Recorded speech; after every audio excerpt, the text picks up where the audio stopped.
The wind howled through the pines, carrying with it the mournful echoes of a forgotten past.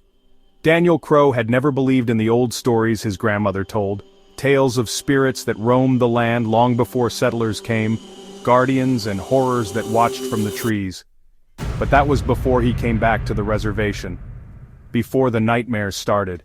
It began with the dreams. Visions of a towering figure cloaked in shadow, its face obscured beneath the skull of a stag. It stood at the edge of his childhood home, whispering in a language Daniel didn't understand. Each night, it stepped closer. The elders spoke in hushed tones when he asked about it.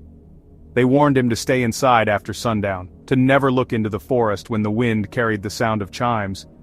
But Daniel was a man of reason, not superstition. Until the third night. He woke to the chimes. Not the soft clatter of wind-blown beads, but a deep, resonant ringing that vibrated through his bones. A shadow stretched across his window, massive, antlers scraping the glass. Then came the voice. "You do not belong here." Daniel's blood ran cold. He tried to move, but his body was frozen, pinned beneath an unseen force. The shadow pressed against the window, breath fogging the glass. He wanted to scream, to run, but he could only watch as the thing outside raised a skeletal hand and pointed toward the woods. Morning came, and Daniel convinced himself it had been a dream.